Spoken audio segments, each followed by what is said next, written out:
আমি আল্লাহ রাব্বুল আলামিনের কাছে সত্যি কৃতজ্ঞ, আর কৃতজ্ঞ আমার দেশবাসীর কাছে। যখন সবাই না করছে, আমি যখন বলছি আমি করব, আজকে যে করতে পেরেছি, আজকে যে পদ্মা সেতু শেষ করতে পেরেছি আমরা, আর যা আমার দক্ষিণ অঞ্চলের মানুষের আর্থসামাজিক উন্নয়নে দারুণ উন্মোচিত হয়েছে, সেই জন্যই আজকে আমি আর এখানে আসা। কারণ এই পদ্মা সেতুটা অত্যন্ত একটা জটিল স্ট্রাকচার, এটা আপনারা ইতিমধ্যেই শুনেছেন। এবং এই যে একটা জটিল, সব থেকে খরস্রোতা নদী, অ্যামাজনের পরে সব থেকে খরস্রোতা নদী হচ্ছে এই পদ্মা নদী। সেই পদ্মা নদীকে দুকুলে বেঁধে দেওয়া আর এই সেতু নির্মাণ করা, এই জটিল কাজের সাথে যারা জড়িত ছিলেন, সেই সেতু বিভাগ, বাংলাদেশ সেতু কর্তৃপক্ষ এবং এই পদ্মা বহুমুখী সেতু নির্মাণ প্রকল্পের দক্ষ এবং নিবেদিত যারা কর্মকর্তা কর্মচারী এবং দেশি বিদেশি যারা প্রকৌশলী, জাতীয় আন্তর্জাতিক পরামর্শক এবং বিশেষজ্ঞগণ, আমাদের নিরাপত্তা তদারকিতে আমাদের সেনাবাহিনী, সেই সাথে পুলিশ এবং অন্যান্য আইন শৃঙ্খলা রক্ষাকারী সংস্থা, এবং আমাদের সবচেয়ে বড় কথা আমাদের নির্মাণ শ্রমিক যারা দিনরাত অক্লান্ত পরিশ্রম করেছেন, তাদের প্রতি আমি আজকে আমার কৃতজ্ঞতা জানাতে এখানে এসেছি, তাদেরকে আন্তরিক ধন্যবাদ জানাতে আমি এসেছি। এই জটিল পরিস্থিতি, প্রাকৃতিক দুর্যোগ, কখনো নদী ভেঙে গেছে, কখনো নানা ধরনের সমস্যা দেখা দিয়েছে, একে একে সব কিছু অতিক্রম করে আমরা এই সেতুটি নির্মাণ করেছি। যে সকল শ্রমিক অক্লান্ত পরিশ্রম করেছে এবং আমার যারা জড়িত সকলকে আমি আন্তরিক ধন্যবাদ জানাচ্ছি, এবং আজকে আমার এখানে আগমন সেই ধন্যবাদ জানানোর জন্য। এই পদ্মা সেতু করতে যেহেতু একটা খরস্রোতা নদী এবং সেখানে অনেক দুর্যোগ এসেছে, আবার এই দুর্যোগে অনেকেই মৃত্যুবরণ করেছে, যারা প্রয়াত, তাদের প্রতিও আমার কৃতজ্ঞতা জানাই এবং সেই সাথে তাদের আত্মার মাগফিরাত কামনা করি।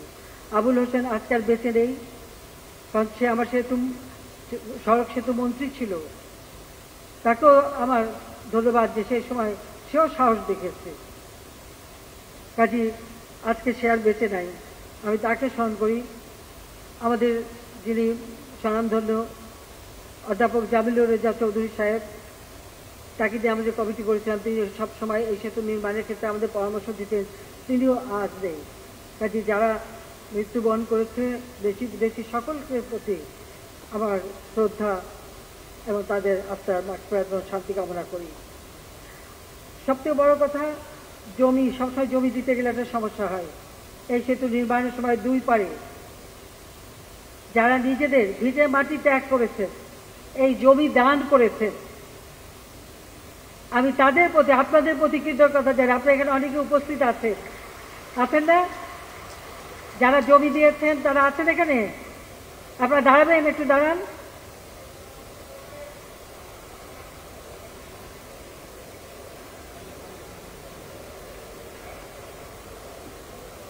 আমি জানি না আপনাদের প্রতি কৃতজ্ঞতা কিভাবে জানাবো, আপনাদের আমি আন্তরিক ধন্যবাদ জানাই।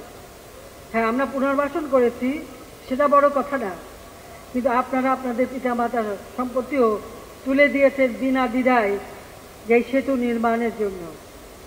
জাতির কাছ থেকে আমি আপনাদের কৃতজ্ঞতা জানাই। আবার সেই ক্ষেত্রে আমাদের এখানে আওয়ামী লীগের নেতৃবৃন্দ, আমাদের নির্বাচিত প্রতিনিধিবৃন্দ প্রত্যেকে অক্লান্ত পরিশ্রম করেছেন। আমি যারা জমি জমা হারিয়েছেন এবং দিয়েছেন, এবং আমাদের যারা নেতৃবৃন্দ এখানে সব আছেন, নির্বাচিত প্রতিনিধিরা আছেন, সকলকেই এই সহযোগিতা করবার জন্য আমি ধন্যবাদ জানাই, এবং চিরদিন জাতি এটা মনে রাখবে। আমি এটুকুই, আর বেশি আমার বলতে চাই না, কারণ আপনারা দেখেন প্রথমবার শুরু করলাম, 2001-এ ভিত্তিপ্রস্তর স্থাপন করতে পারলাম না। দ্বিতীয়বার আসলাম, জাতীয় আন্তর্জাতিক ষড়যন্ত্র। আর এই ষড়যন্ত্র যখন মামলা করলো ওয়ার্ল্ড ব্যাংক কানাডা ফেডারেল কোর্টে, সেই মামলায় রায় দিয়ে দিল যে এই পদ্মা সেতুর প্রকল্পের টাকায় 1 পয়সাও দুর্নীতি হয় নাই, ওয়ার্ল্ড ব্যাংক যা বলেছে সব ভুয়া, মিথ্যা, বানোয়াট। এটা ফেডারেল কোর্টের রায়।